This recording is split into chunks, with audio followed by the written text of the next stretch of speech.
What up, everyone? It's the guys at Through the Ropes, Jake, Drew, and Paris, and we have an extraordinary guest with us today. We have the one, the only, Mr. Thomas Wylie. Tom, how's it going tonight? What's up, dudes? Yeah, thrilled to be on the Through the Ropes podcast. Deeply honored to be asked, first and foremost. Kind of a boring, normal guy. So you've had fighters and promoters. I'm just a dude. So yeah, happy to be here, man. Well, I would hardly say that it's boring, your life, for sure. I mean, we do have, fighters and promoters on here, but you've been seeing quite a bit of action. You were seeing more than I was seeing at BKFC recently. Oh, yeah. Before we get into that, tell us a little bit about yourself, Tom. Like, I want to know how you became, I've known you for a long time now, going back to the Applebee's days. How did you become Tom Wylie, sports news guy of KRTV? Kind of by accident, kind of by chance. So I didn't really set out to do this. I never had a dream of growing up to be a sports reporter or being in TV or being in media or anything like that. So when I went to college, at first I did film and TV at Montana State, and then I realized I grew up in Bozeman, so I didn't really want to hang out in my hometown for that long. So I ended up transferring to Idaho, and they didn't have a film and TV program, so I switched to digital media communication and digital media production, and then interned at a station in Bozeman and was doing commercial producing, and thought that's what I wanted to do, just making commercials and production stuff. And then eventually after college, they didn't have a job for me there, so they gave me a sales job. And I worked for 6 months in TV ad sales, which sucked ass, man. That was the longest 6 months of my life. But during that time, I kind of moonlighted, helping out our one sports guy in Bozeman. If he couldn't get to a game, I'd be like, hell yeah, I'll go to this game and I'll shoot those highlights and I'll put something together for you. And then a job opened up in Helena with the same company I was working for, and I was so fed up with sales that I was like, I want to do sports, man. I want to do sports. I love sports. I love shooting sports. It's been fun just kind of doing that part-time on the side. And so moved to Helena and started my career there. And I don't know, it just kind of felt like something that wasn't really a grown-up job. And it's still to this day, this was 2010, so 14 years later, I still don't feel like it's a grown-up job in a way. There's hard days, there's long days for sure. But, you got to take a step back and realize I get to cover sports for a living, and, go to cool sporting events. And I'm pretty lucky, it's a job like any other job. There's certainly hard things about it, but love doing sports. Was in Helena for a couple years, moved up to Great Falls, worked at KFPB, the other station in town. That's where I met Jake, actually. Yeah, hanging out at Applebee's. We'd after go there, the 10 o'clock, right? Yeah, every Friday night after the 10 o'clock, we'd head for Apple Buddies for life. Right? It was fun, dude. You guys had a really fun crew of people that would come in, and sometimes some of those late night cruise people would be a little rough, but that was one group of people I always looked forward to coming in. You guys were always fun, and it felt like you guys always kind of had a fun energy. Hey, you just got done taping. That was a good show. You guys always, like I said, it was nice. Especially if you're having a rough day, it was kind of fun when you guys would come in. Dude, so. And no doubt, man, you were always the dude at our table, and you were, I don't know, there was just something cool about you, man. And to the point where I moved away for a couple of years, went to Georgia, but we were social media friends and, followed along with your journeys with sobriety and meeting Libby and all that stuff. And then when I came back to take the job at KRTV, I think it was a couple of years till we ran into each other, but, picked it up, man. So, yeah. But yeah, I've been at KRTV for about 10 years and just been, it was never the goal to stay here or cover Montana sports, but I'm from Bozeman, my wife's from Great Falls, and kind of just became addicted to covering the cool athletes around here and got to see him do some pretty cool things. I mean, Kai Stewart, I started covering him as a freshman in high school, wrestling for CMR. Now he's a BKFC champion 4 times. So that's the kind of stuff that when you reflect on what you've done and seeing how they've grown from where they were to where they're at now. Sean O'Malley's another one, obviously. Yep. I covered him as an amateur fighting for 221. Yeah, now he was beating all my friends. My friends couldn't figure out how to stop him, and then Tim kidnapped him and took him down to Arizona, and the rest is history. Yeah. So I got a little follow-up question. You said you really like sports. You really like shooting it. Did you play sports when you were younger? So that's kind of the catch here. Is I'm terrible at sports. Yeah, I did play a little sports. I played, football through sophomore year, and then I got a job at Fuddruckers in Bozeman. Yeah. And I was like, I'm going to be a working man now. So I don't have time for football and extracurriculars, right?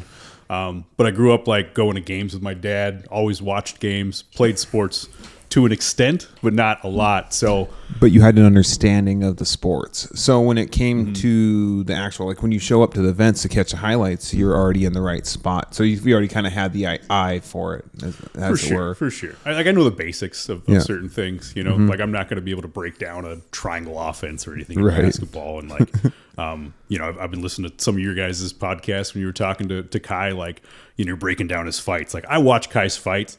And, to me, there's one of two, like he's going to beat the shit out of this guy or he's taking some punishment. I don't really like break down, his stance or like what his feints and things like that. Like, that's not really my expertise. The thing I like about sports is the stories that come with it. Yeah. The adversities and the obstacles these guys had to overcome to get to where they are. And Kai's, you guys know him pretty well. He's just one of those dudes who's overcome everything that's been thrown at his way and continues to thrive. So those are the kind of things that I'm interested in, is like the story behind the athlete through the lens of sports. That's kind of where we're at too. Like when someone sits down in that chair, I care about you as a person. Like it's cool that you're a 4 times champion, but how are you and your wife doing? Right. You know what I mean? Or soon to be, whatever. Right. Yeah. Don't put the pressure on him like that. Talk about common that. law at this stage. Yeah, at this point, Well, he hasn't murdered him, so that's kind of like what you and I were talking about. Is like I'm more of a casual compared to Drew, who actually fought for a very long time, and Paris, who is trained and knows a bit more about fighting. And obviously I like seeing the fighting too, but I just really appreciate the stories. Different. It's insane. We talked to Dave Mundell, and he was a union electrician. Or people have overcome different types of drug and alcohol issues, and obviously that holds a little bit closer spot in my heart. But just everyone, or Ryan Ibsen has, he has 2 kids. He's going to college. And it's just like everyone has this insane story, and it's just fun to find out. Obviously, the accolades are cool, but it's like what they are managing to get past in their own personal life, to me, is like it's bigger than any award I feel like that you can win. So. 100%, man. And you look at those dudes who are fighting at the high level right now, like they made it past the obstacle of just being from a place like Montana, where there's not that many opportunities to train at that high level or get the exposure that some other folks or how to do. pay their bills while they train. Exactly. Once That's you the get, other part. it's very few guys get to where it's self-sustaining. It's literally like Kai's sitting here, and I mean, he's not super loaded right now off these, but he's afforded to do his stuff. But like, how many fights was that before he was able to do that? It's like Ryan worked a full-time job, and then he tried to train too. So it's like that's insane. Yeah. Well, Demetrius Johnson, he was a construction worker. And then his girlfriend, wife said, "Do you think you really can make money?" And that, again, how Kai said, the support of a good woman will push you through over the top. It'll either crush you or it'll create you. So that's been cool to see with Kai for sure. I mean, and I knew him as just a talented kid, and then he meets Dakota and like starts taking life and training a lot more seriously. Yeah, and just having that support, a woman to curl your mustache for you. So, what is it like for you? I'm sure you've seen quite a few of these, and not all of them always become these high-tier professional athletes, but what is it like for you to start covering someone at their freshman year, say to their senior year, and just to see the evolution of not just the athlete themselves, but the person that they develop into, and then if they go into college in state, like what is like that? What is that? I mean, because you're covering them for like 8 years, so a huge chunk of their, I don't know if you want to call it adolescence, but their young teen lives to becoming adults, you're kind of with some of these people covering some intense moments. Sporting, is an intense thing. So without a doubt, man, it's there's a lot of pride involved for sure. Like as a reporter, you want to stay unbiased. You don't want to put yourself in the story by any means, but you can't help but kind of grow close with some of these kids over the years. Like I remember the first time I met a Kai Stewart. Like I was at a wrestling event. He just walked up to me and started a conversation about wrestling. Was telling me like, "That watch this guy, watch that guy." And I'm like, this dude's awesome. And then, here it is 8-9 years later, like, to see doing what he's doing now, like I still see shades of that freshman kid in him. So it's kind of cool to just be there for the progression from where they started to where they're at now. And, and that's not just Kai. I mean, like you mentioned, all these kids, like, kids I'd covered in state championships, invited me to their wedding a couple weeks ago. Like, that was a pretty special moment. Now they're, I was gonna say, like, how they got comfortable kids. with you over the years. Like, especially as you can probably see that through the interviews, how they gain comfortable from freshman to senior to college now.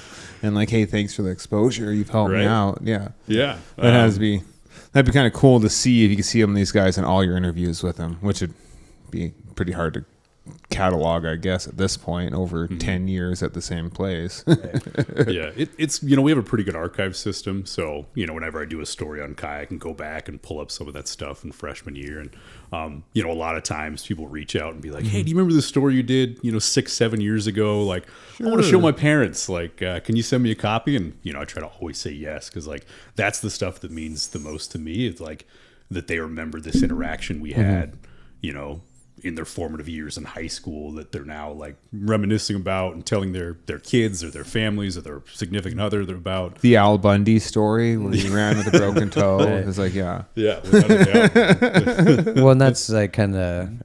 Go ahead, sorry, I kind of totally just lost that. But it's okay, Jake. Yeah.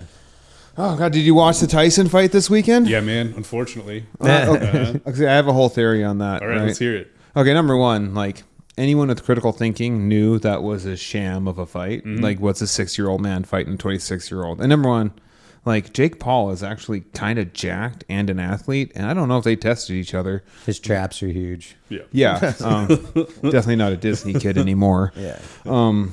But that undercard was the big winner. Everybody on that undercard got exposure. That chick fight before was like, oh man. That brought a bunch of fans to the sport in itself, just watching these girls put every ounce they had into that fight. And it's just, granted. Yeah, what'd you think of the decision? Well, don't let it go to the judges. Yeah. That's my opinion on all of that. I've lost in one questionable decision, so I'll take it. You get what you get.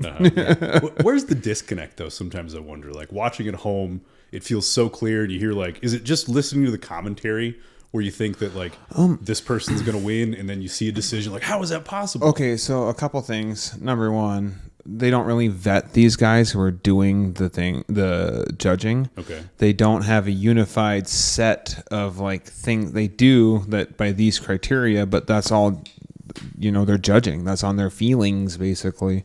So anytime you have, like, by arbitration, you have to go with how they arbitrate it. So crowd noise, you're at this angle, you're seeing different things. Yeah. Sometimes, like, she's landing more strikes, but it's when she's pushing him against the far side of the cage. I'm not seeing these jabs, these punches. And they're not rewatching this round in between rounds. They're right down on the paper talking to the person next to them. Yeah.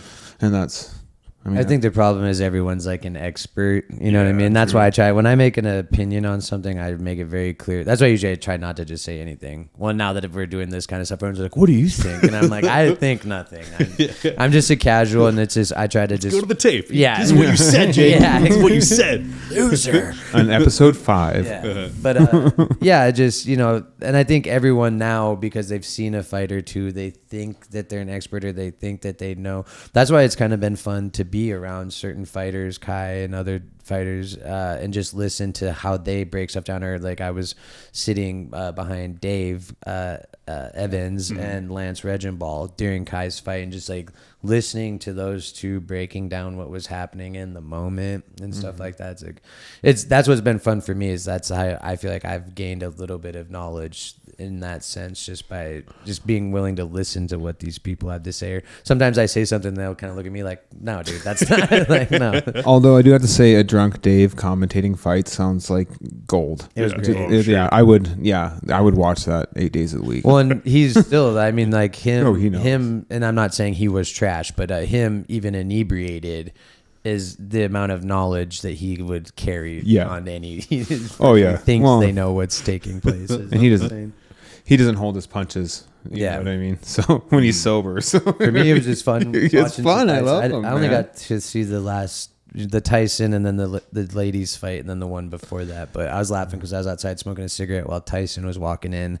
And all of a sudden I heard everyone scream no. And I looked in the window and the buffering sign was on Tyson. So I have to say that unequivocally, it was that was Captain America was America's ass. Mike Tyson's ass is America's ass now. It is. Unequivocally. The star of the show. We didn't know that was his son before. I mean, I found out later on, but I was like, dude, could you imagine if fucking Mike Tyson just like told you he loved you and then gave you a smooch on the cheek and then just walked away, and then you got to play like cool as a cucumber, like that shit didn't just happen. Yeah, but also that honestly kind of seems normal for Mike Tyson too, right? Like that's it's on par for him. Yeah, those are the interactions you expect when you just see this dude with tattoos on his chocolate face cake on Netflix right now. I was dying. Well, and then the memes I seen Rampage. I reshared it, but Rampage Jackson did the dude from Baby Boy being Rames, all turned around and he's all bare ass naked. The Minions has always got me, where it's a minion walking in the thong. Yeah, who wore it better? So what's one of like the craziest interactions? It might not necessarily be someone cheeked up walking away from you, but what's probably, have you seen like a fight break out in the locker room or like in a wrestling match, or like what's the craziest interaction you've had? Oh boy, that's a good question. I mean, lots of just wild weather things where, you know, like lightning strikes the field and they pause the game, and like I was at a practice once where lightning struck and a coach got hit. Oh my god! So that was insane. Maybe that's not what you were looking for, but I mean, just one of those I mean, things that stands out. Yeah. But then just like getting starstruck sometimes too. You try not to be there. You try to pretend like you've been there before, but like so I moved for the first time I went to Georgia and moved to Augusta, Georgia. Covered the Masters tournament there. So like, you know, they give media pretty good access to this thing. So like I remember one time I was walking behind the clubhouse, like trying to get to my car, and along comes Tiger Woods, just like right, you know, just we're the only two people in the parking lot. I pass him and I'm like, hey, Mr. Woods. You know, try not to sound like an idiot. He doesn't even acknowledge me. It doesn't matter. But yeah, those types of things stick in your mind too, for sure. Had you been a hostess or a waitress, he would have gave you his number, though. Oh my god! Well, here's the John Daly was also there. Yeah, at Hooters, which is like a block away from the golf course. So after the rounds, we'd go and hang out at Hooters, and Daly would just be holding court, signing autographs. He's the man. Smoking heaters, man. Oh, yeah, dude. I believe that. He is the freaking. He's the people's champ, dude. Yeah. When I think of like the people's champ, like as far as like an athlete that the people love, I mean, I'm sure there's a couple, but John Daly, man, that guy is just a dude. And wouldn't you expect him at Hooters? Like out of all the, I would expect him to own it. Yeah. There's a sponsorship, so he rolls up in a bus every year for the Masters and just like parks the bus. Sits Hooters out bus? Hooters bus. Yeah, with like John Daly Nice. custom Hooters bus. And just Those holds headlights. court, man. He just sits there all day, Nice signing headlights. autographs, taking pictures, and That's like, awesome. Yeah, just chain smoking, man. That's That's so awesome, and more than happy to chat with anybody at any time. So that was pretty sweet. So did you lock in a little interview with him then, or? No, I never did. I never actually interviewed him, but I chatted with him a few times. Just, you know, there was lines and stuff, Yeah. and they go through pretty quick. And we were just there for the wings and the beer, and like, oh hey, there's John Obviously. Daly, and then Yeah, let's yeah. dap him up and be on our way. So yeah. Well, good on you for not holding him up. Yeah. What? So what else? What did you? Were you down there covering anything specific, or were you a sports newscaster down there as well? Then? Kind of the same deal. Yeah, I was working for a local television station, so you know we'd cover NFL. Got to go up to Atlanta a few times. Cover the Falcons. They made a deep run to the postseason. We were about 2 hours from Charlotte, so got to cover some Panthers games. SEC football, Georgia, South Carolina, things like that. NASCAR too is big. I was never into NASCAR at all. Yeah, pretty much, man. They turning left again. Yep. South Park. Those are some of the They biggest had sporting a events. media too. day at the Charlotte International Speedway, and like I'd never been to a NASCAR track before. And they're like, "Hey, do you want to drive the car?" Fuck yeah, I want to drive this car. What? So they let me drive a car. And you know who Joey Logano is? Oh yeah, that's my Yeah. dude. So he was there too. He was like the liaison. He was kind of an up and comer at the time. This would have been like 2012, so Yeah. before he started winning all the cups and stuff. He was fresh on the scene then. Yeah. So he was there. I got to interview him, and then they're like, "Hey, you want to race Joey Logano?" So I did. What? Yeah. But they didn't tell you that the car I was driving, first of all, it was the Extends car, like the boner pill car, which was dope. So like I couldn't even put it on Just TV. the fact that you got Yeah. to drive that Right? Yeah. car, So I was in the Extends boner pill car. Yes. And he had his car. And they governed mine at like 160 miles an hour, though, but they just let him run wild. So he was just lapping me left and right. That's but awesome. I shared a race course with Joey Logano, which was like a bucket list moment and didn't even know it at the time. I would have just wrecked that fucker. I don't know why. I just always, not like I personally want to get in a crazy wreck, but it's like that would be the safest place to get into an intense freaking wreck. Mm-hmm. So I would just hammer it, and then I would have just wrecked that fucker. But I also don't know how. Sorry. I don't know how they don't wreck every 5 seconds, though, man. Like, I was by myself on this course, and it felt tight, narrow. And there's, 50 plus cars? I don't know how many they have in a field, but it's something nuts, like that, 45, man. 50. 45 around there. Like, I don't and they do understand. finish with like a dozen sometimes. Yeah. So it's... I just watched one the other day, and that's how it was. It was down to like 10 people at the end. Yeah. So like, I don't watch a lot of NASCAR, but if I see like a Twitter thing, like, oh, check out this wreck, click, I'm watching that. Immediately. My dad was a NASCAR fan, so I had to watch guys turn left. It was boring until I got older. Then I'm like, oh, I'll watch it with the old man. Oh, he's turning left again. No. How was the car and driving it? How did it handle? Did it feel like? Obviously, you got tons of power, but like what? Give me the feel on that, because I love cars, and I've always wondered what those drive like. So here's the other stupid thing, is I'd never driven a stick before in my life, right? And I was like, are you sure you're comfortable with, like, I'll figure it out. I have to do this. So yeah, like, that was nerve-wracking. It was nervous more than anything. I was white-knuckling it the whole time, but it handled just fine, man. I mean, like, you floored it. You got as fast as you can go, and it takes the turns like you'd think they were. I mean, they're engineered for that race. So, like, had I been trying to pass someone, I would have been a little more nerve-wracking, but it was just going out for a ride, man. It was a lot of fun. Cool. Yeah. That sounds That's awesome. super cool. People pay hundreds of dollars for that. Go race your car, Perry. I said you got a Mustang, right? Yeah, New one? I got a 2024 Mustang GT, and that thing around corners just like hugs the corners. It's so nice. Oh, nice. It's fun to drive for sure. Just even around town, like on an intersection, like if you take a light a little bit quick, like go around, it just turns like easy. It's not like my truck, because in my truck you can feel like all that body roll when you're like driving through like the canyons to like Helena or something. But like when you're taking that Mustang, it just hugs everything. And I actually went and bought it in Virginia, and we drove it back and through West Virginia. There's a bunch of mountains, and we got to drive through there, and I was just like carving through those like nothing. So that was a ton of fun, and I love cars. So. And that'd be a fun drive, because it's all that like mountain stuff going through there. So it's like a lot of windy mountain tree. Yeah, it was fall too, so it was beautiful through there. We were driving through there in the middle of the day. It was sunny. It was pretty cool. Yeah, did you take your time, stop any like tourist traps on the way or anything? No, so we had to get back. We had 3 days to get back because he had to work. I took my buddy Chris McDuffie with me, and he had to be back Monday for work, and I also had to be back Monday for a job that I had to do. And so, we didn't really have time to do that. Kind of wish we would have, but it was kind of like a last minute, like, hey, do you want to come with me? And we just road tripped across half the country. So that's cool, that was super good. And a Mustang too. Like, I was like, it was like 36 hours of driving, I told him, but I was like, we're in a Mustang. It's not like we're driving a minivan back or anything. Like, it'll be fun. And it was pretty cool to do. His worst vehicle is to drive cross country. For sure. Shout out, Chris. Shout out, Chris. Shout out, Chris. Something I wanted to ask you too is tell me about the Sphere, because I wanted to go to that so bad, and I booked a job back in the spring before they announced the fight, so I wasn't able to go to that. I actually went to Sean's Miami fight. Oh, you did? Okay. Yeah, so I got to see. I think I've seen him like 3 times live, and the Miami one was so cool to go to and to see him out there, and like when the lights came on and everything, like you knew a star was walking out, which was pretty sweet. Yeah. So the Sphere was every like. You know, Dana White likes to hype shit up all the time. Like, this is the greatest card in history, and it could be garbage, you know. You couldn't oversell how cool this shit was. Like, you guys ever been to the Sphere? Probably not. Okay. It's like, I never thought I was going to go for that. And then we got approved for it from management, and then we got approved for credentials. And we're like, we're going to go to the Sphere for UFC 302, I think it was 302. I think it was 302. It was 302. I should know this. Noche UFC. We just call it Noche. Every 10 seconds, we'd be like, Noche UFC.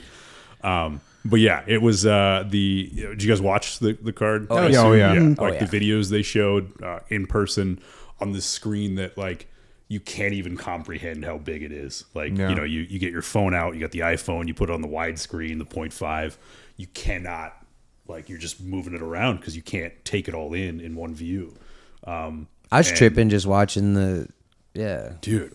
it's just, it made me realize like capitalism is something else. I'm telling you, this is like the end point, just bigger, louder. Like they had scents that they'd push through too. Like whenever there were outdoor parts, they'd like send a breeze through the place. The seats that people were in had haptics, so they were vibrating to like the sounds and whatnot.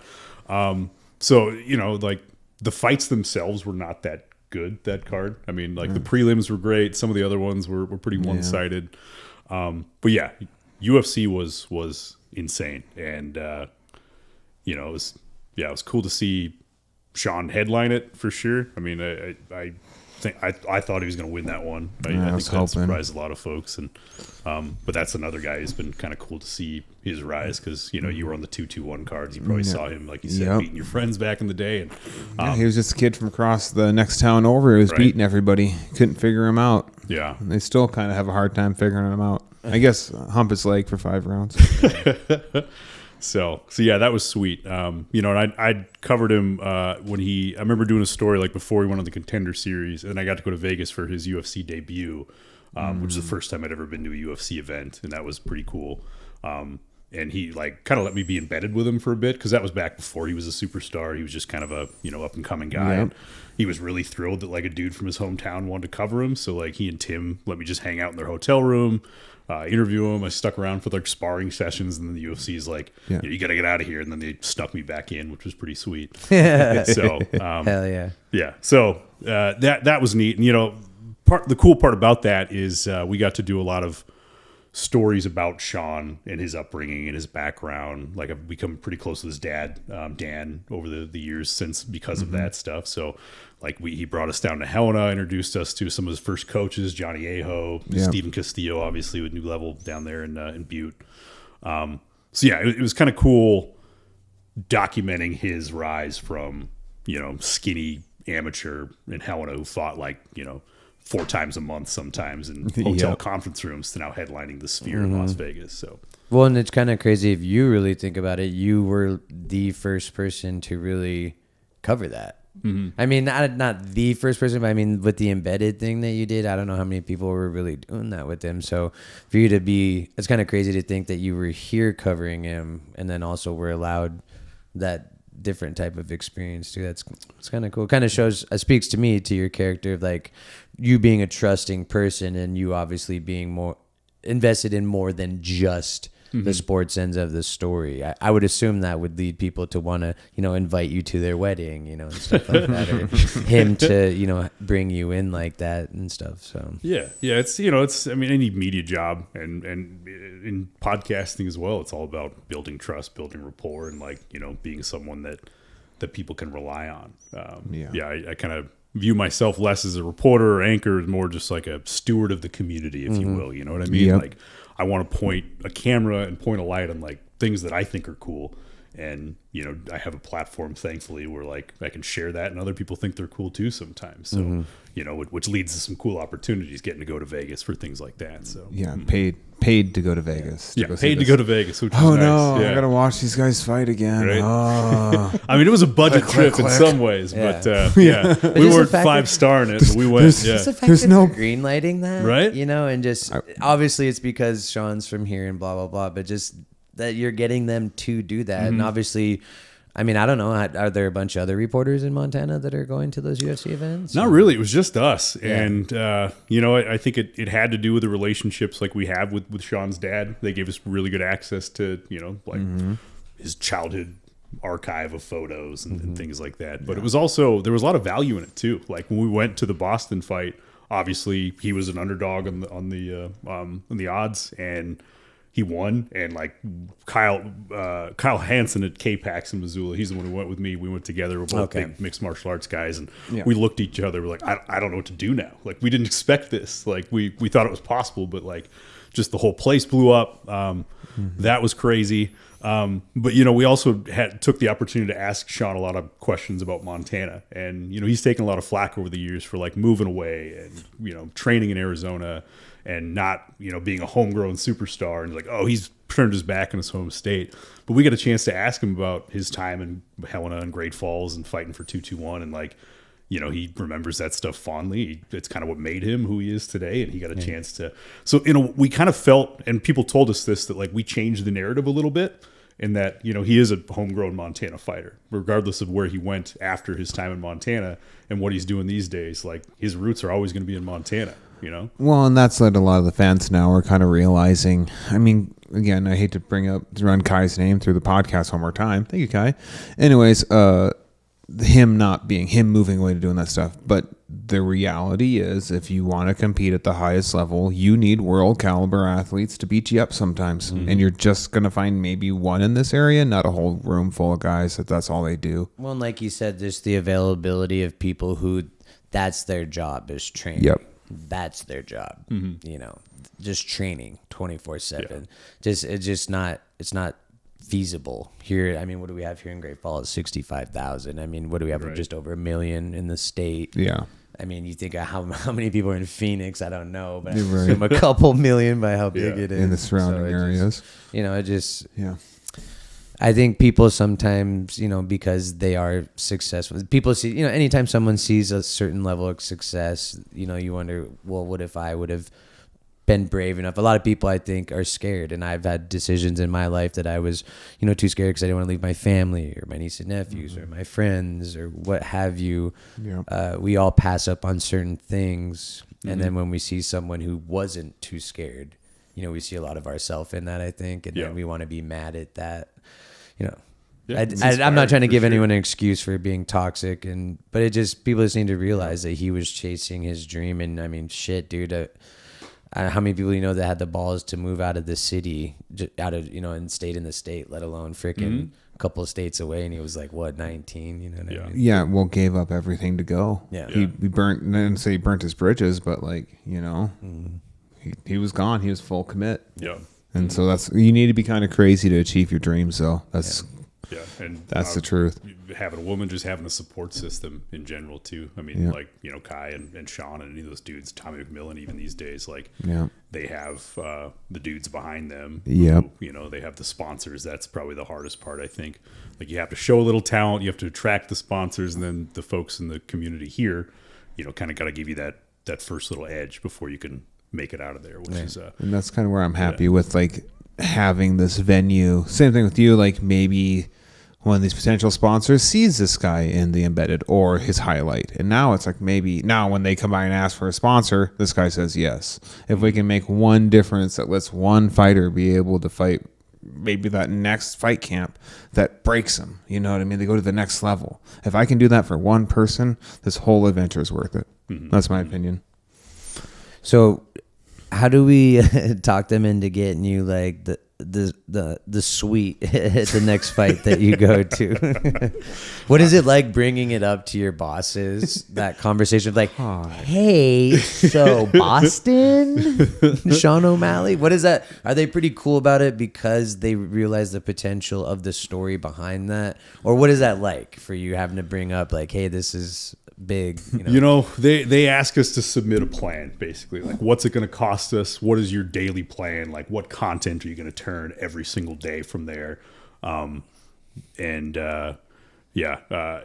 we didn't skimp by any means. We weren't trying to stay at budget inns and stuff. Circus yeah, circus and whatnot. But there wasn't a whole lot of resistance, which I was very surprised at, but also very grateful for.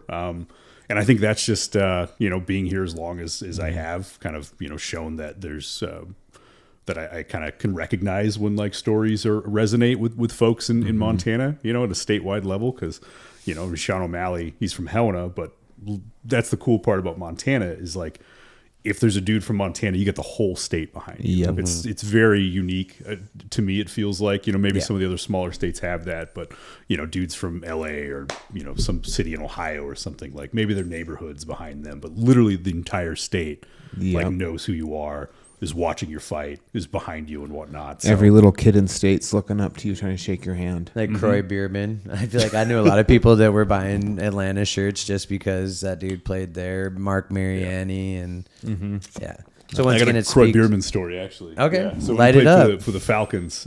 Like I covered a Falcons playoff game, and they came from behind and they won. And I'm like, this is sweet. I'm going to go talk to Croy, and I'm going to, just shoot the shit with him about Montana. And he couldn't have been less interested, dude. Like, yeah, he just wanted to get dressed and get out of there. You're like, but I'm from Montana. Yeah, I know, man. Like, Croy. yeah, I'm from. Yeah, so like He's that like, was I just the exception to the rule. But I actually chatted with him once at a football event afterwards, and he was super grateful and nice. I think he was going through the reality TV portion of his life, and was used to people coming up to him off the street. But anyway, word. that's my Croy Bierman story. That's funny. He's like, yeah, that's fun that you're from Montana, but I've been like kind of being pushed around by big sweaty men for 45 minutes, so I'm gonna go now. Pretty much, man. What is it like now that you have a daughter? What is it like for her now that she's getting old enough to realize, like, hey, because how old is she? 6? She's in kindergarten, 5 years old now. Okay. Yeah. And so, like, what is it like for you? Because you're like, you're Great Falls famous and stuff. And yes, you are. You're one of the best out there. You're Montana famous, dude. But what is it like having your daughter start to realize, like, oh, hey, my dad doesn't have, I don't want to say you don't have a normal 9 to 5, but like your job is obviously a little bit different than a lot of adults' jobs. Is that kind of fun? Like her realizing, like, oh, my dad's on TV. It's cool. Yeah, it's cool. So like during COVID, she was born in 2019. So COVID hit, obviously 2020, and we all had to broadcast from home. Like we couldn't come to the studio. We couldn't congregate where people were. So I would just do my newscasts like from my living room.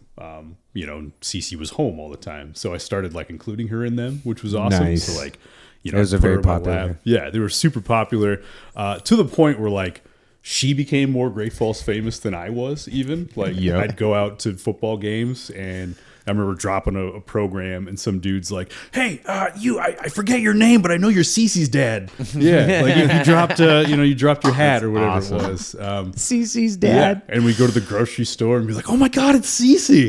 We're like, hey, I'm here too. But so that's awesome. Like, so that was kind of cool. And she like kind of let it go to her head sometimes too. Like, friends of ours we've known for years would come up to us and be like, hey, what's going on, guys? She'd be like, do you know me from TV? I love it. Of course we do. Right. That's Obviously. awesome. So it's cool. And like taking her up to the station, she loves to get on camera and, do the green screen, things like that. So yeah. She one time brought like her daycare class up there and they had a blast. Wow. And, she just, was showing everyone the ropes. Like, this is where my dad does this and this is where he does this. That's his and, mark there. Yeah, that's his mark and stuff like You need that. to have her like a skit as like the producer in your ear yelling at you, like going from the different cameras as the kid. Yeah. Just telling you you're not good enough at it. We So Great Falls College MSU actually reached out to us and they were doing like segments with local celebrities somewhat. They had Jamie Ford, they had Todd Foster do some different things, Josh Hustis as well, and they're like, we want Cece in a video, right? So they were gonna have her be like a superstar, like a diva type, and like give her like a fur coat and like have a limousine and whatnot. So Scripps, the company I worked for, ended up ixnaying it the day we were supposed to shoot it, but like that was just for conflict of interest because they were paying us a little money, I think. Yeah, but it would have been sweet, and that was kind of like yeah. Well, and I'm not gonna lie, we don't watch the news a lot, but when I found out your daughter was doing that, my wife's like, we should check those out. I mean, because it was COVID and we were stuck at home, so it's like, what else? Play Warzone and watch the news a little bit. But that it was, and that was, I don't want to say a scary time, but it was a very uncertain time, and a lot of people didn't know what was going on. So it was just nice to have like something to give us some type of normalcy, and it was just something cute, and it just was kind of like a nice little bright light in a crazy ass time, my opinion. We didn't expect that at all, but that's kind of what folks told us. I'd look forward to turning on the news and seeing your little daughter's cute face. And at one point, they invited us to Toby's house, was doing like a fundraiser. At Toby's house? Is it the I-Fight? There we go. Okay, yeah. Yeah, that's what this is for. I got this from Nick Nordell. You guys have to tell me about the I-Fight stuff, because I know that was started by Sean, right? Hotel in Town, and then he... Okay. So we didn't get the full story when Ryan was in here. I've talked to them a little bit about it, and I don't know the full facts, and I don't want to tell someone else's story. That would be either Sean and hopefully maybe we can get Nick or Sean in here to talk about that. But from what I understand, Nick and Ryan Nick is taking it over, but Ryan is helping him, and it's from I think what he said, all of the money they raise from sponsors, they give to Toby's house, and it's just to help to fight against children that are victims of abuse in whatever way, shape, or form that may be, I believe. And I don't know. I need to talk to these people at Toby's house. I've been reading a little bit about it, but I need to be a little bit more proactive in finding all this stuff out about them. But hopefully here soon we're going to be helping them out. Nick and them are actually trying to raise funds for that right now for a Christmas thing, I think till December 18th. So hopefully we're going to be able to link up with them and get some stuff figured out. Shop with a fighter or something like that. Yeah. I think it was. So it's kind of crazy to me because, a lot of those fighters use the sponsorship money to kind of help lessen the burden of life while they're trying to train for these fights. So for the fact that these guys are taking the sponsorship money and handing it right over to them, I think is pretty commendable. That's awesome.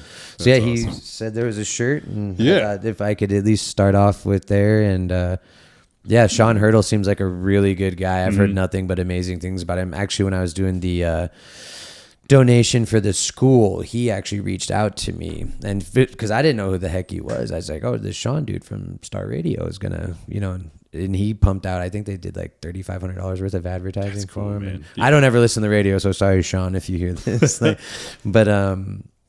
he seems like a great dude, and once again, I've been so lucky, and I know these guys can say the same thing. I've been just so blessed to know like cool people like you, and just when the call goes out, people just answer it, and I want to be a part of that. And so hopefully with the iFight and anything, people, if you have anything, bring it to me. I love it. And then bring it to me too, man. Because I'm telling you, like, that's the coolest part of my job is like getting to showcase, good folks doing good things. And that was a really good thing you did, man. And I don't know, just any sort of promotion or amplification that the KRTV can give it, like that's what we want to do. No, it was fun, and I just was shocked at how quickly it blew up, and it was nuts, dude. And then I was honestly kind of hoping to do the interview with you because I thought I might get a little emotional. Well, it was funny. I think I told you this about this. Nothing against the lady that did the interview, but it's like she's like, well, why do you feel such a tight, why do you feel so tied to this community, or like you owe this community something? My sister was sick, I ended up passing away, and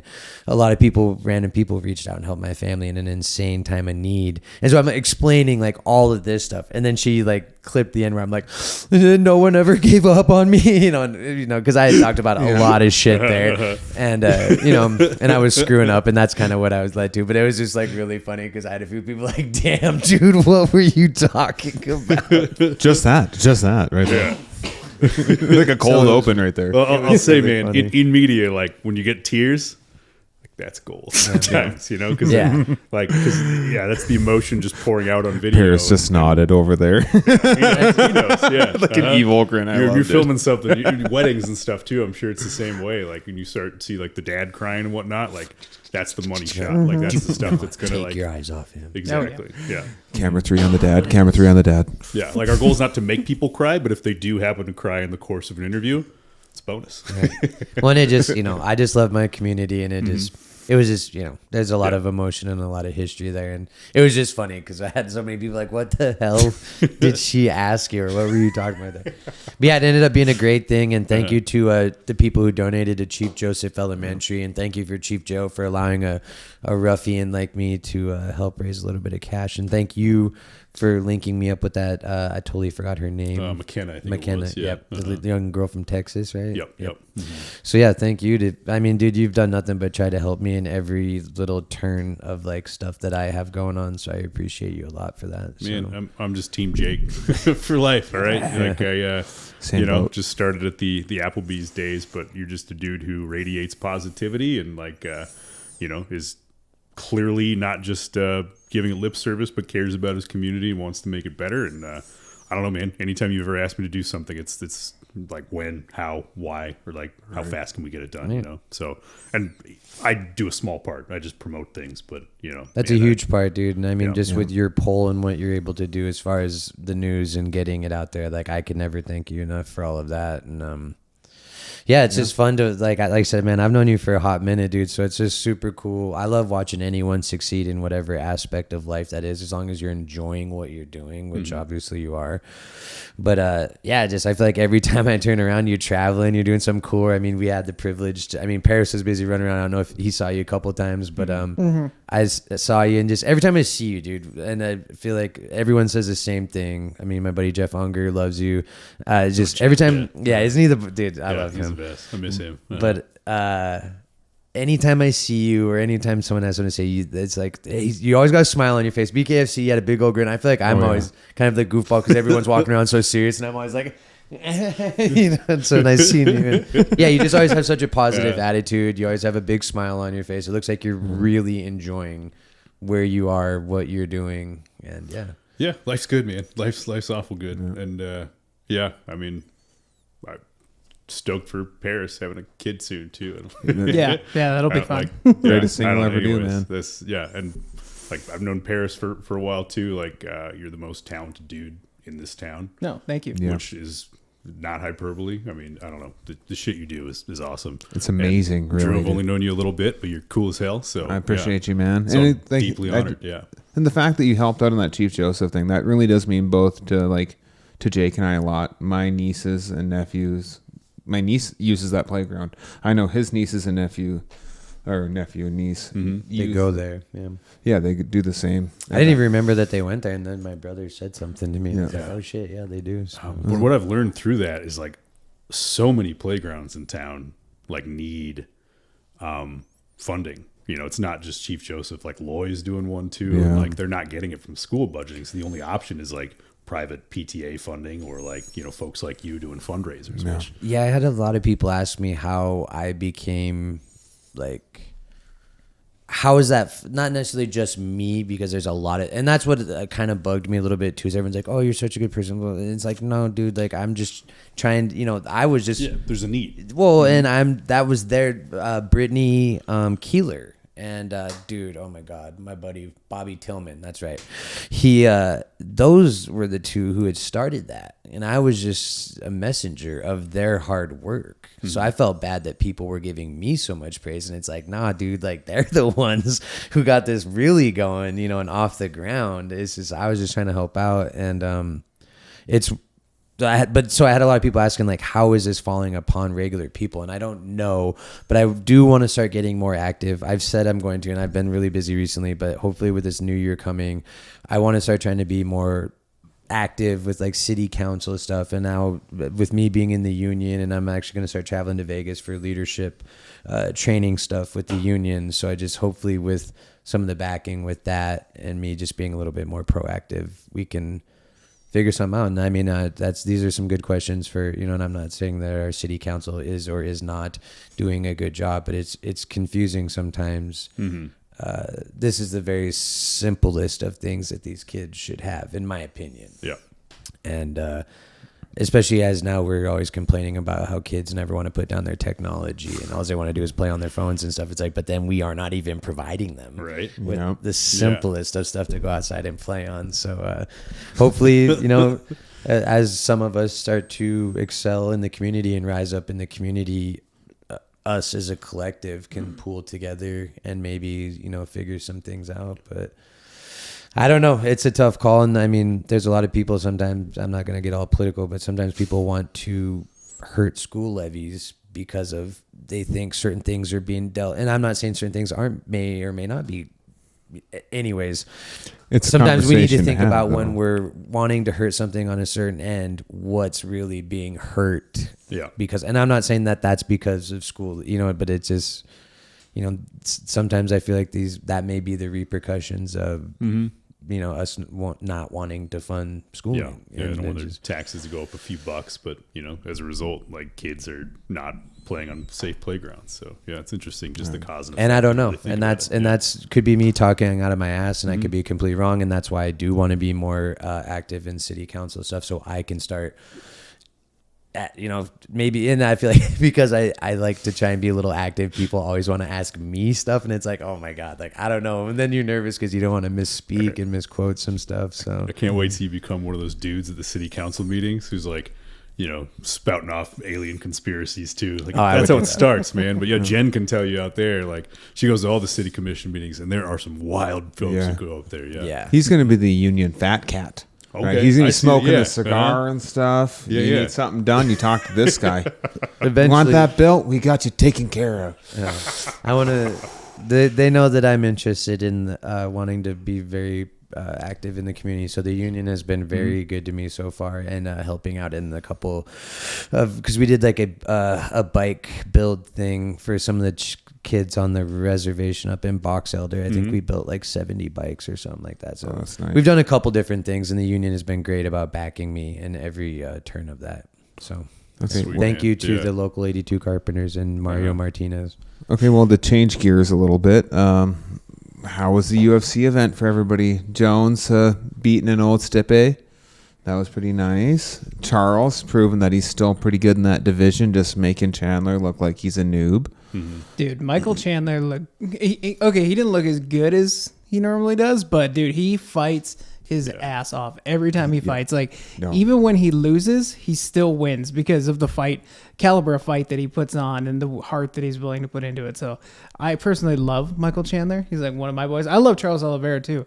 That one was kind of hard for me. I was like, it'd be cool to see either of these guys fight for the belt, but I love Michael Chandler, and the very end when he had him on his Throwing him. throat, he threw him backwards. Yeah. Yeah. So that was super cool. And that was like probably my favorite fight on the card. Well, how big was Charles compared to Michael in Yeah. that? He was That was insane. I was like, Michael, you might need to go down a weight class. I'm not sure, but he's stocky too. That's just Charles is big. And then who the hell beats Islam? That's kind of another question. Those Dagestani boys are just another breed. I think Charles Oliveira can do it. I think he can beat him because the first time they were having some good grappling exchanges. Yeah. And then it came out after because Charles Oliveira got caught in a rear naked choke against Islam, and he ended up tapping, but he ended up having like something wrong with his throat like a week before that fight camp. So that's why he ended up like tapping so quickly. But I think if anybody's going to beat him, it's probably going to be Oliveira. Yeah. Or even Taporia That's fair. maybe, yeah. if he wanted to go up, which I think would be cool. Yeah. Now, what do you think about the fight this weekend, Tom? I only watched the main and the co-main because I was stream easting it. I didn't. Allegedly. And I had said allegedly, Yeah. So don't cut that part out.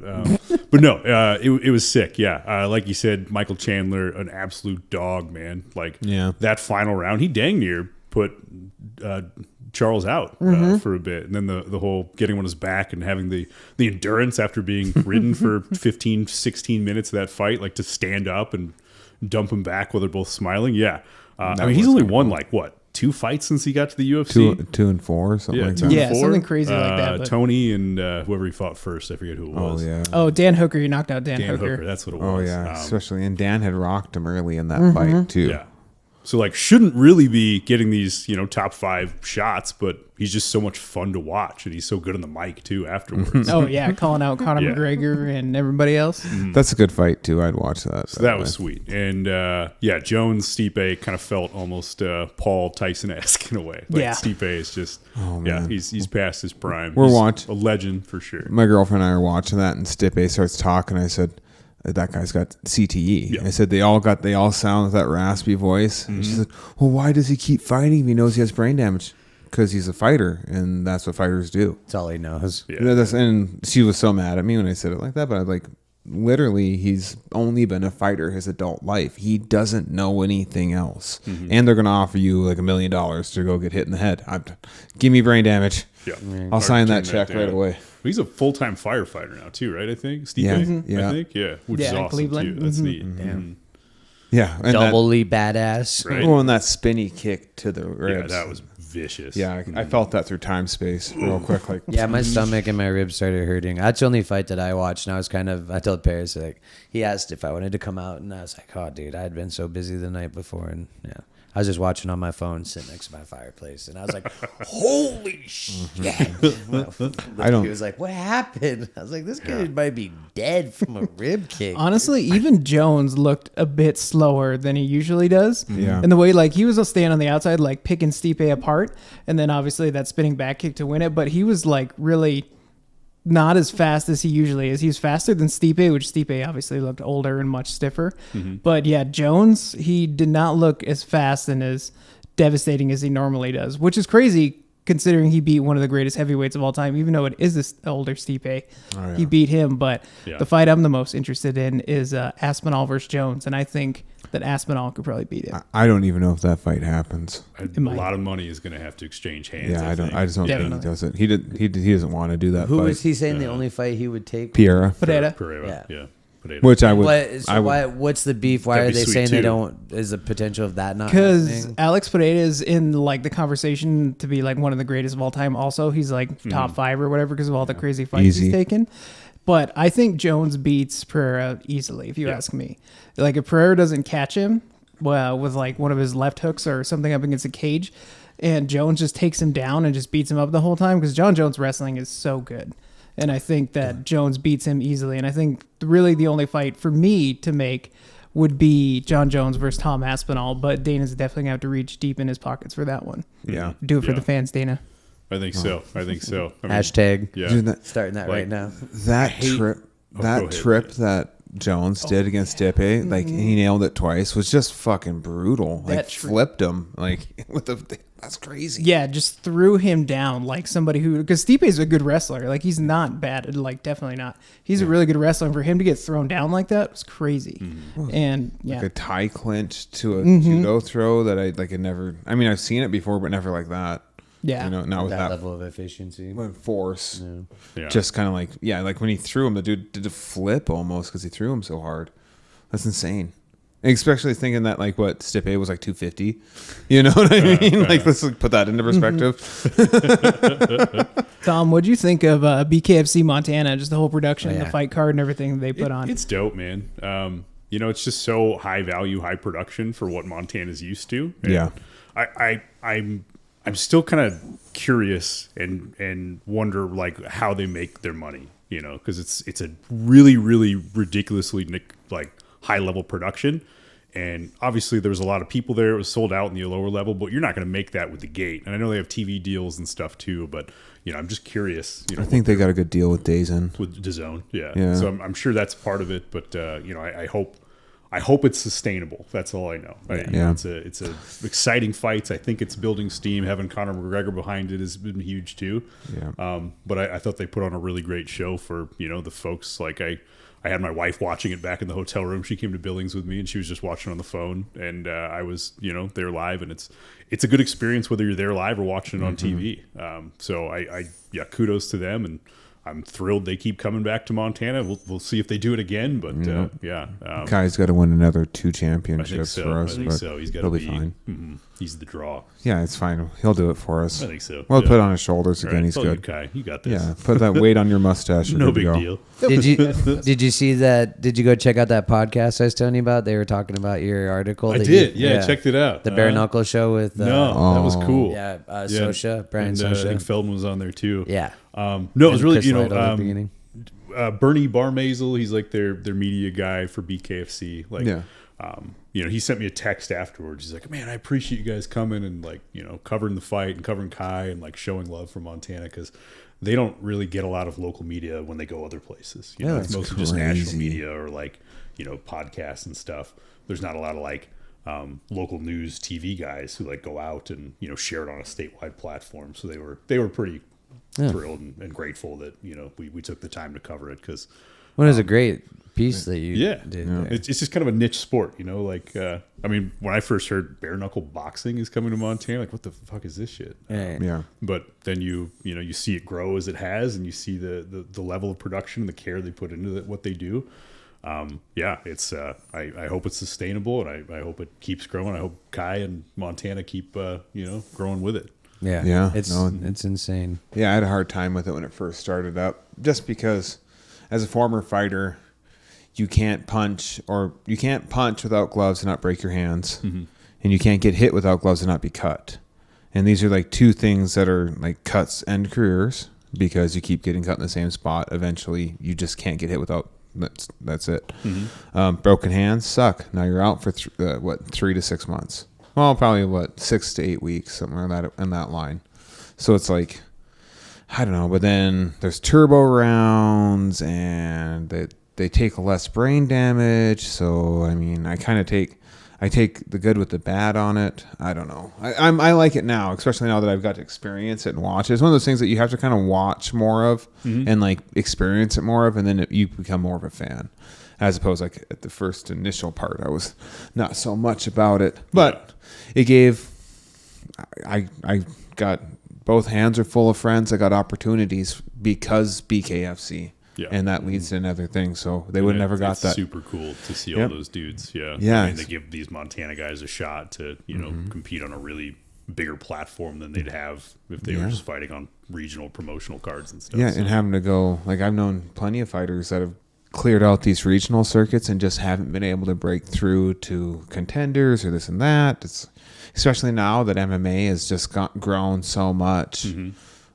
And then boxing kind of died off. Like I think this Jake Paul thing might have helped boxing. I just hope that like the Tyson fight itself didn't ruin people's appetite to watch more boxing. Yeah. Because I feel that undercard really showcased what was good about boxing and what's bad about judging. Yeah. I go back and forth. Like I go back, like, am I going to watch this? And then I always end up watching it and whatnot because you feel kind of bad and guilty watching it because you know what you're getting into, even though, you knew that fight was going to be what it was. But there's just that like little thing in the back of your head that's like, maybe Tyson just turns back the clock for 5 seconds, catches Jake Paul with one, Yeah. If there's any 6-year-old who can knock out Jake Paul, it's Mike Tyson. And he looked good in the first round, man. I told everyone if he didn't do it in 2 that it was basically done for it after that. And it just 100%. Well, and he said something about it. He had like a leg injury, right? Because while you could just tell he was just taking short, choppy steps, and it just it didn't look like he was moving around well. And you can't create that torque. When people are like, oh, look how old he looks, I was like, that's got to be something more. I was like, because I was watching his training videos, and what you were watching in his fucking training videos versus what you saw in the ring was not the same shit that you watched. I think that was just he couldn't cover that distance in between them because Jake had the longer reach, so he was just jabbing him up every time. And then when he started to bring Jake close to the ropes and started to walk him down a little bit is when he had success, or even when he went against the ropes.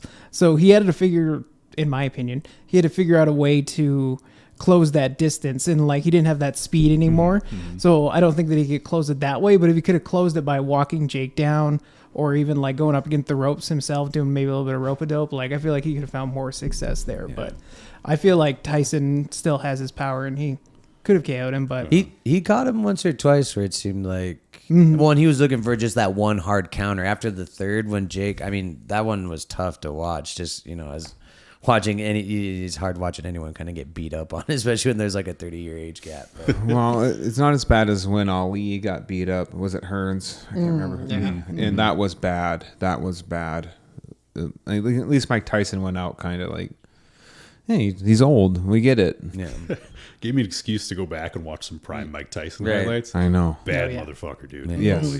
Yeah. Oh my God. Yeah, dude. At 185, he was scary. Oh. I remember, he's walking at 230, 250. I remember when he bit off Holyfield's ear. Dude, my uncle had just gotten out of prison, and that fight had happened, and we had it recorded, and we went to his friend's house to watch, and he was like so excited to watch Tyson fight. And then we watched, none of us knew what had happened as far as, I was like 8 or 9, I think. Yeah. And I was watching Mike Tyson bite off Holyfield's ear. Like, what the hell is going on right now? Fun fact, Tyson has a marijuana company, Yeah. and he has edibles, and one of his edibles is an ear, like a little gummy ear that he sells. So He collaborated with Holyfield on Yeah, that. you I think gave so, it. yeah. That's awesome. Yeah, you gave it the ear. So we are, you said we're getting about an hour. yeah, we're about an hour and 3 right now. All right, so we are getting a little bit close. I do want to ask you 2 things. Sure. One, what's probably your favorite event? Whether it's, obviously the Sphere is a huge one, but is it like a big playoff game, championship state game anywhere that you saw? What's a huge one for you that you saw?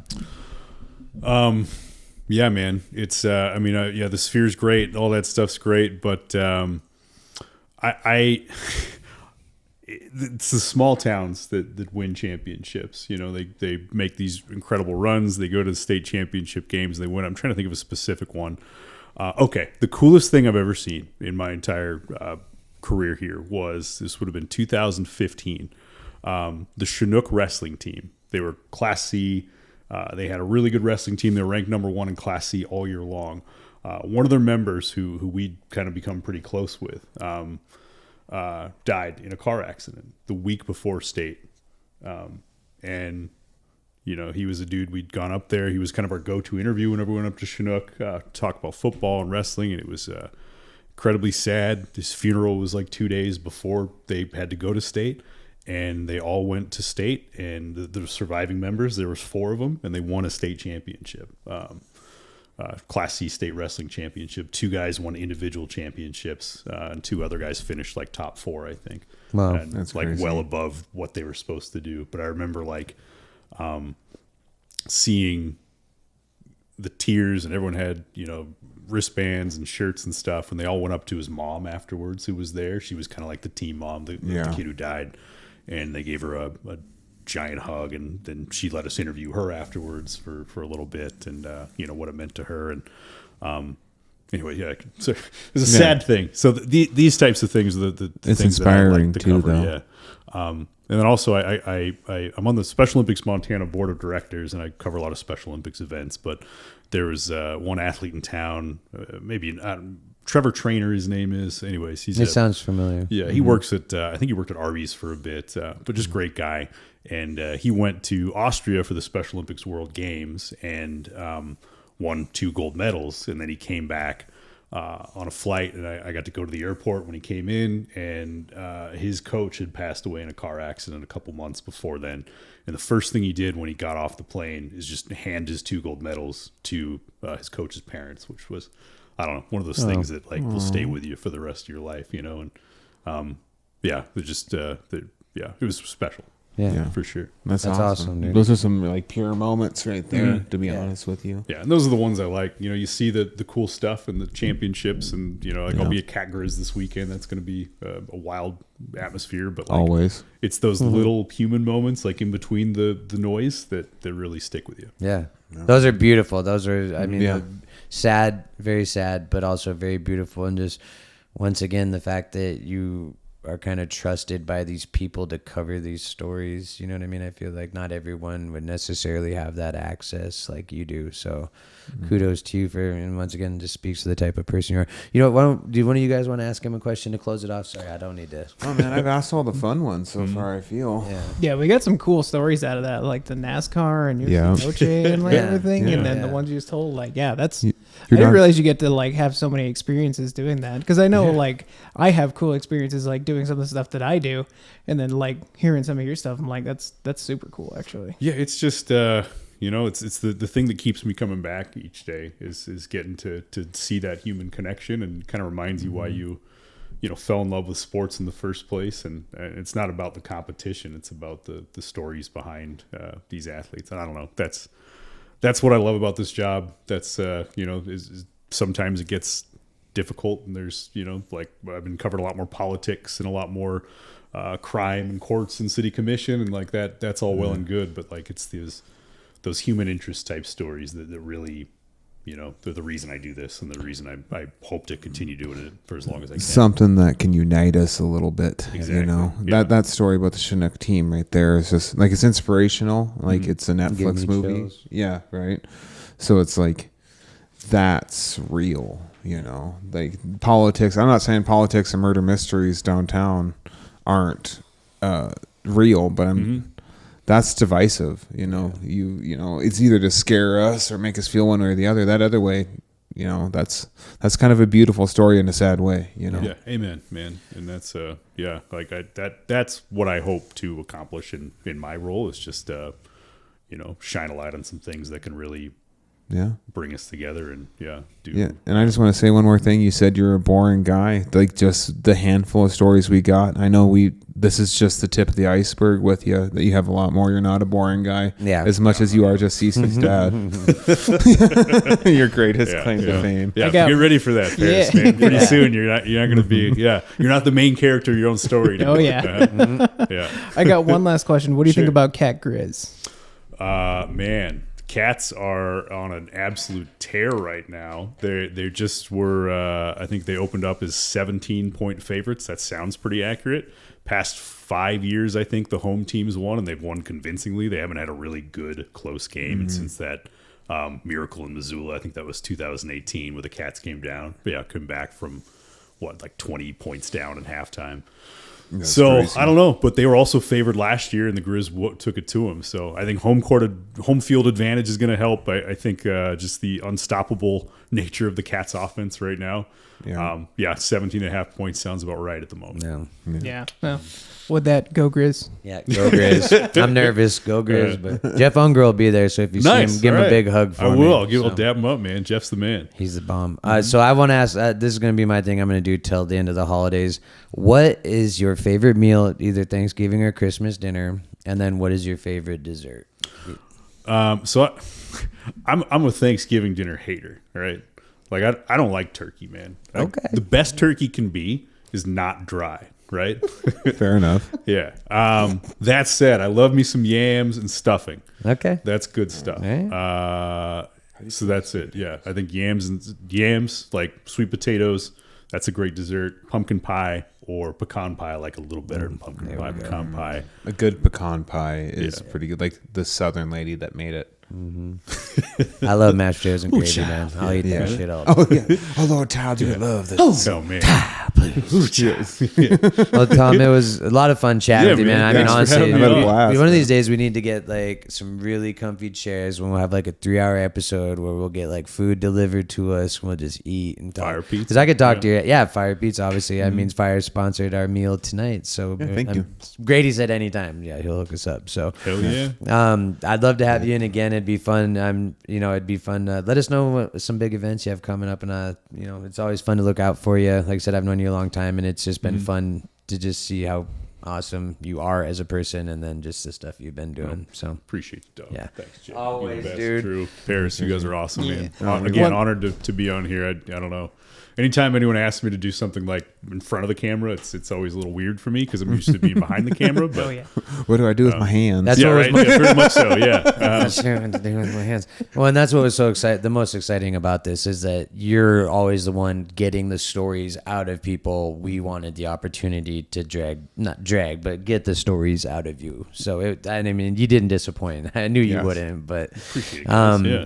So that's it. That's the boys with the men, the dudes, the whatevers from Through the Ropes. Jake, Paris, and Drew. This episode was brought to you by Great Northern Dispensary. If you need some bud that's better than great, get on over to Great Northern, baby. And also, Fresh Brizzle Productions is also one of our main sponsors. So thank you everyone out there for watching. We'll see you again soon. Well, one last quick thing. Tom, go ahead and tell people where they can follow you, see you on TV, anything like that. Oh, man.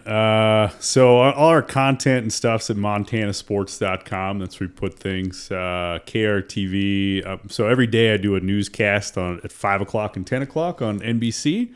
So you can watch that. You guys don't watch. I don't watch that much TV either, even though I'm on TV. Your spots usually, if I am going to watch it, is one of the only spots that I watch. You can watch it on the website, man. That's where most people get their news anyways. So, yeah, KRTV. On the socials, basically just do Twitter. I don't even like Twitter that much, but at Wylie Tom, just usually stupid stuff. Nothing. That's just musings, more or less. Yeah. So, that's it, man. Cool. Well, this is Through the Ropes podcast with Jake, Paris, and Drew, and our guest, Tom Wylie, today. We're out.